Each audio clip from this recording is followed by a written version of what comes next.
Hello और good morning दोस्तों, बहुत बहुत स्वागत है आप सभी का मेरे इस यूट्यूब चैनल क्रिक सुबह दुबे। तो 2024 का जो शुरुआत हुआ है टीम इंडिया के लिए बहुत ही अच्छा रहा है। बहुत ही धमाकेदार अंदाज में तो स्टार्ट नहीं किया है, बट कह सकते हैं बहुत ही अच्छा रहा है, क्योंकि जो टेस्ट मैच खेल रहे थे साउथ अफ्रीका में केप टाउन में, उसको अगर आप देखो तो 2 दिन के अंदर ही टीम इंडिया ने जीत लिया है। मतलब कहने को एक तरीके से 5 दिन का टेस्ट मैच है, बट मैच जो कि वो 1.5 दिन भी नहीं चला। और आप देखो तो 4.5 सेशन में एक तरीके से मैच खत्म हो गया। आई थिंक 3 तारीख को मैच स्टार्ट हुआ था, और अगले दिन सुबह मैंने आपको वीडियो में बताया था कि किस तरह से डे 1 पे 23 विकेट गिर गए थे। दोनों टीमें एक तरीके से अपनी फर्स्ट इनिंग्स में ऑल आउट हो गई थी, और फिर दूसरे इनिंग्स में भी साउथ अफ्रीका के 3 बैट्समैन आउट हो चुके थे। और मैच जो कि काफ़ी कह सकते हैं कि मतलब हद तक दोनों टीमों की तरफ था, बट ज़्यादा इंडिया की तरफ था। लुकिंग एट कंडीशन, जिस तरह से वहाँ पे बॉल बिहेव कर रही थी। और अगले दिन अगर आप देखो तो दूसरे दिन अगर आप देखो तो 1.5 सेशन का एक तरह से गेम हुआ है। पहले सेशन में अगर आप देखो तो साउथ अफ्रीका ने आए, काउंटर अटैकिंग किया और तेज़ गति से रन बनाए, जिसमें एडन मार्करम जो कि कह सकते हैं उनके बहुत अच्छे बैट्समैन है, ओपनर है टेस्ट क्रिकेट में, कैप्टनसी भी कर रहे हैं उनके जो लिमिटेड ओवर फॉर्मेट में। तो उन्होंने बहुत ही ज़बरदस्त बैटिंग की, और 2024 का पहला शतक जड़ा इंटरनेशनल क्रिकेट में। मतलब रन ऑफ बॉल टाइप की इनिंग्स थी, और बहुत ही बढ़िया फ़ायदा उठाया। जिस तरह से केएल राहुल ने आई थिंक सेंचुरी में फर्स्ट इनिंग्स में शतक मारा था, उसी प्रकार का इनिंग्स, क्योंकि अब कंडीशन क्योंकि वैसा है वहाँ पे, अगर आप देखो तो बल्लेबाजों के लिए काफ़ी टफ होता है, तो ऐसे में गेंदबाजों के ऊपर ट्रस्ट करना कि वो थोड़ा सा आपको बैटिंग में सपोर्ट कर देंगे, वो बहुत ही एक तरीके से मतलब चांसेस उसके कम है।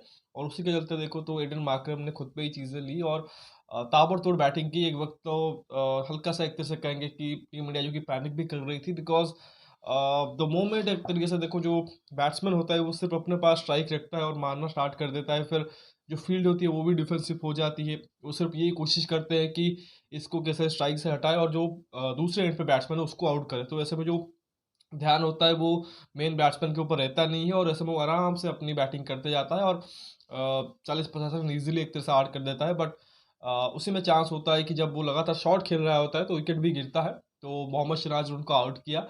उससे पहले अगर आप देखो तो जसप्रीत बुमराह ने आई थिंक दिन के शुरुआत में आई थिंक दूसरी या तीसरी बॉल पे विकेट ले लिया था, और लगातार वो विकेट ले रहे थे, और फाइफर भी लिया है।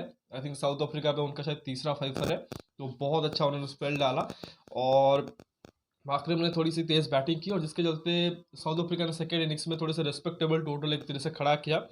पहले इनिंग्स में जहाँ पे वो सिर्फ 55 पे ऑल आउट हो गए थे, उसके बाद टीम इंडिया ने सिर्फ 153 रन किया था। तीसरी इनिंग्स में साउथ अफ्रीका ने इस मैच का हाईएस्ट टीम टोटल किया है। 176 रन उन्होंने बनाए, जिसमें से 106 रन तो खुद के मार्करम के ही थे।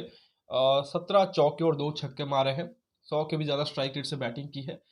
थोड़ा सा ज़रूर कहेंगे कि फर्स्ट्रेट किया था टीम इंडिया के गेंदबाजों को और कप्तान रोहित शर्मा को, बट उनका विकेट मिला, और उसके बाद टीम इंडिया ने जल्द से जल्द एक तरीके से साउथ अफ्रीका को निपटा दिया, और फिर सिर्फ और सिर्फ 79 रन का एक तरह से टोटल जो कि वो इंडिया को चेस करने मिला। और एक मौका था हिस्ट्री क्रिएट करने का, क्योंकि केप टाउन में अभी तक टीम इंडिया ने कोई भी मैच जीता नहीं है।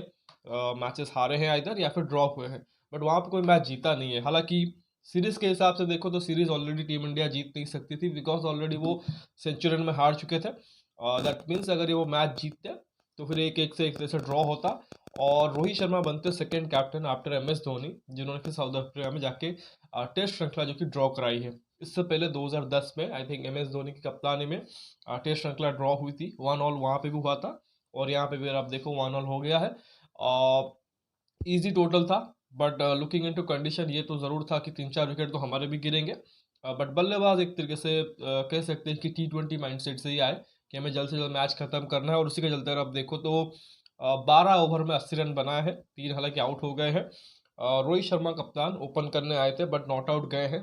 22 बॉल में 17 रन है, तो वो खड़े रहे। एक कैच भी उनका छूटा।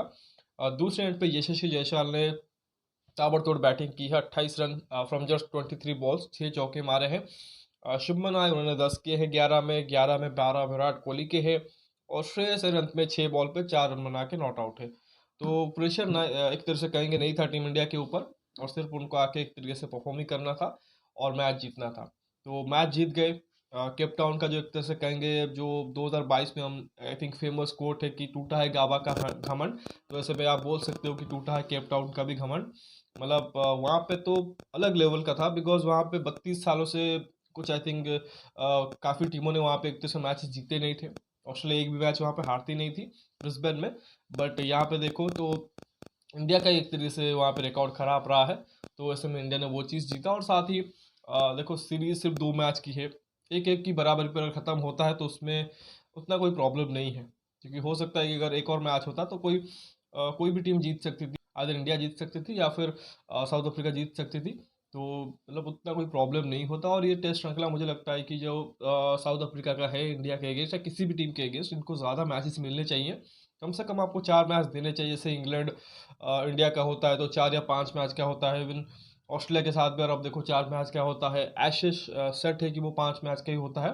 तो ये जो बाकी टीमें हैं, साउथ अफ्रीका, न्यूजीलैंड, ये जो अच्छा क्रिकेट खेलती है, इनको भी अलाउ करना चाहिए उतने मैचेस का। बट इनको बोर्ड्स को शायद वो उतनी प्रायोरिटी नहीं मिलती, जिसके चलते अगर आप देखो इनके जो टेस्ट मैचेस होते हैं वो ज़्यादा से ज़्यादा 3 मैच के होते हैं। मतलब कभी 2 मैच की सीरीज़, कभी 3 मैच की सीरीज़। पिछली 2 बार जो हमने सीरीज़ खेली थी 2018 वाला और 2021 वाला, वो दोनों ही सीरीज़ 3-3 मैच की थी। और उस दोनों ही सीरीज़ में आप देखो टीम इंडिया 2-1 से हार के आई थी। बट इस बार खुशी है कि टीम इंडिया जो कि ड्रॉ करवाने में एक तरह से समर्थ हुई है। और 2024 का एक तरह से कहेंगे जो स्टार्ट हुआ है बहुत अच्छी तरीके से हुआ है। बहुत ही लो स्कोरिंग मैच हुआ। टीम इंडिया की तरफ से बहुत ही खराब बैटिंग देखने को मिली, स्पेशली जो आई थिंक मिडिल ऑर्डर था। और ज़्यादा बल्लेबाजों ने भी रन भी नहीं बनाए हैं। अगर आप कहोगे तो आई थिंक एक विराट कोहली के ही रन है, जो कि कंसिस्टेंटली अगर आप देखो तो हर इनिंग्स में अच्छा किया है। केएल राहुल ने आई थिंक पहले इनिंग्स में अच्छा किया था, लेकिन उसके बाद वो भी थोड़े से डाउन हुए हैं। रोहित शर्मा उतना आई थिंक आप उतना खुश नहीं होंगे, खासकर पहले मैच में जिस तरह से आउट हुए थे। सेकेंड मैच में फिर भी थोड़ी सी उन्होंने बेहतर की है। बट ज़्यादा बल्लेबाजों को उस हिसाब से कोई अच्छा फॉर्म नहीं रहा है। और एक और चीज़ है कि पिच के बारे में काफ़ी चर्चा हो रही है, क्योंकि अगर हमारे एशियन कंडीशन में जैसे श्रीलंका, इंडिया, बांग्लादेश के कंडीशन में अगर मैचेस हो और वो 2 दिन में ख़त्म हो जाते हैं, तो फिर उस पे और आप देखो तो पिच को एक तरह से बहुत ही ख़राब बता दिया जाता है, और रेटिंग जो कि उसको बिलो पार ही मिलती है। पाकिस्तान में हालांकि कंडीशन वैसी नहीं रहती, वहाँ पे फ्लैट पिचेस ही रहती है। बट उसका रीज़न एक और देखिए कि शायद वहाँ पर आप देखो हमारे कंडीशन में बॉल जो कि वो डे वन से इनफैक्ट बॉल वन से एक तरह से टर्न करना स्टार्ट कर देती है। तो ऐसे में वो आई थिंक कहीं ना कहीं थोड़ा सा ट्रिकी भी होता है बल्लेबाजों के लिए। लेकिन वो चीज़ आई थिंक सेना कंट्रीज़ में भी होता है, जहाँ पे पहले ही दिन से आप देखो बॉल सीम स्विंग होना एक तरह से स्टार्ट कर देती है। आई थिंक रोहित शर्मा को उसी को लेके काफ़ी सवाल भी हुए बाद में। तो उन्होंने वहाँ पे वही बताया कि देखो हमें इस प्रकार के पिचेस में खेलने में कोई तकलीफ नहीं है, जब तक आप हमारे यहाँ जाके वहाँ पे एक तरह से कंप्लेन ना करो कि जी बॉल स्पिन हो रहा है, इतना बॉल टर्न कर रहा है पहले दिन से। जब यहाँ पे हम खेलते हैं तो हम चैलेंज होते हैं और इन कंडीशन में खेलते हैं। तो वैसे ही जब आप इंडियन कंडीशन में जाओगे वहाँ पे भी आप चैलेंज होगे। तो इट्स ऑल अबाउट कि आप किस तरह से अप्लाई करते हो। और जहाँ तक मैंने आई थिंक पहले दिन के वीडियो में ही कहा था कि पिच शायद ज़रूर असिस्ट कर रही है गेंदबाजों के लिए, बट उतना भी ख़राब नहीं है। अगर आपके पास स्किल है अच्छा सा तो यहाँ पे आप अच्छा खासा रन बना भी सकते हो। जैसे कि विराट ने पहले इनिंग्स में बैटिंग की, बहुत कम्पैक्ट दिखे। इवन रोहित शर्मा लोग को जितना भी एक तरह से उन्होंने टाइम स्पेंड किया, और सेकेंड इनिंग्स में तो एडन मार्करम ने शतक मार दिया है। तो ऐसा नहीं है यहाँ पे रन नहीं बन सकते, वैसे ही जैसे एशियन कंडीशन में भी बन सकते हैं। बहुत टर्निंग ट्रैक्स के ऊपर भी हमने देखा है बल्लेबाजों को अच्छा खासा करते हुए, वहाँ पे रन मारते हुए। तो ऐसा नहीं है। तो मतलब यही है कि ये डिपेंड करता है कि आप किस तरह से उसे लेते हो। तो उसमें पिच का कसूर है या फिर जो बल्लेबाज खेल रहे थे उनका कसूर है। तो खैर देखिए, ये तो टेस्ट श्रृंखला रहा, इसमें 1-1 रहा है। और टीम इंडिया कहीं ना कहीं उतना खुश नहीं होगी, हालांकि WTC भी अभी भी शायद नंबर 1 पे ही बने हुए हैं। बट आई थिंक जिस तरह से वेस्ट इंडीज़ में भी हुआ था कि एक मैच ड्रॉ हो गया था जो कि उनको जीतना चाहिए था, यहाँ पे भी एक मैच हारे हैं। तो आगे थोड़ा सा टफ टास्क है, बिकॉज ऑस्ट्रेलिया का टूर है एक तरह से लैटर पार्ट में नवंबर दिसंबर के दौरान, तो वो उतना ईजी नहीं होगा। बट उसके बाद अगर आप देखो अभी एक और बड़ी सीरीज़ है इंग्लैंड के अगेंस्ट, घर पे ही है। और वहाँ पे मज़ा आएगा, बिकॉज बैस बॉल जिस तरह से ऑपरेट कर रही है मतलब टेस्ट क्रिकेट में, उसको देखते हुए लग रहा है कि यहाँ पे इंडिया में उसका स्वागत बहुत ही बढ़िया होने वाला है। मतलब I am expecting rank Turners. मुझे नहीं लगता कि जो ट्रू विकेट्स है वो फ्लैट विकेट्स है वो इंग्लैंड के बल्लेबाजों को देने वाले हैं। कंप्लीटली आप वही देखोगे जो 2021 में उन्होंने वहाँ पे फेस किया था। आई थिंक चेन्नई में पहला ही ट्रैक उनको अच्छा खासा मिल गया था इंग्लैंड को। आई थिंक जो रूट ने डबल 100 मार दिया था और टीम इंडिया वो मैच हार गई थी। तो आई डेंट थिंक कि उसके बाद टीम इंडिया ने वो गलती की। लगातार आप देखो स्पिन फ्रेंडली विकेट मिलते रहे और इंग्लैंड वहाँ पे फंसती रही। इवन आप बॉर्डर गावस्कर ट्रॉफी में देखो, वहाँ पे भी जब तक स्पिन फ्रेंडली विकेट था वो अच्छे से एक तरह से इंडिया के फेवर में एक तरह से आ रहा था, मतलब जो बेस्ट रिसोर्सेस है टीम इंडिया के पास उसको यूटिलाइज कर रहे थे और सामने वाली टीम के पास बहुत ज़्यादा जवाब नहीं होता था। वही होने वाला है अनलेस अगर आप बेटर पिच दे दो, जैसे कि हमने देखा कि आखिरी मैच में हुआ। बिल्कुल एक तरह से कहेंगे कि फ्लैट विकेट मिल गई थी तो वहाँ पे मैच ड्रॉ हो गया था। तो I don't think Indian team ऐसा करने वाली है।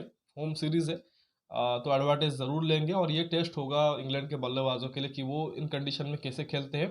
लेकिन साथ ही हमारे बल्लेबाजों के लिए भी एक तरह से टफ टास्क रहेगा, बिकॉज इस पीरियड में जहाँ पे हमने रैंक टर्नर्स में या स्लो विकेट्स पे खेला है हमारे बल्लेबाज भी फंसे हैं।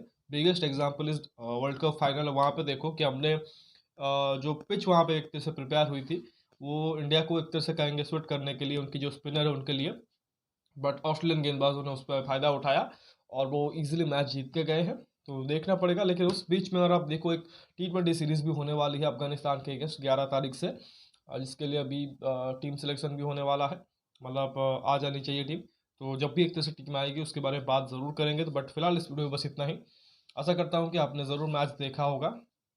1.5 दिन में मैच खत्म हो गया, तो अभी भी आई थिंक 7 तारीख को मैच खत्म होना था, बट खैर मैच तो खत्म हो गया है। अब आप एक तरह से इंतजार करिए अफगानिस्तान वाली टीम का, और उसी दौरान देखो शायद टेस्ट मैच की भी जो आई थिंक स्क्वाड है वो भी अनाउंस हो सकता है इंग्लैंड के लिए। तो इंटरेस्टिंग होने वाला है, तो उसका इंतजार करिए। बाकी आपका कमेंट जो कि वो कमेंट सेक्शन में दे सकते हैं, जो भी फीडबैक है। नोटिफिकेशन की घंटी दबा लीजिए ताकि हर एक वीडियो की अपडेट आपको टाइम पे मिलती रहे। मिलते हैं अगले वीडियो में, बात करेंगे पाकिस्तान के टीम के बारे में, क्योंकि वो वाइट वॉश हो गए हैं ऑस्ट्रेलिया के द्वारा। 3-0 से एक तरह से वो सीरीज़ हारे हैं, तो उसके बारे में बात कर लेंगे। मिलते हैं अगले वीडियो में, तब तक के लिए धन्यवाद। जय हिंद।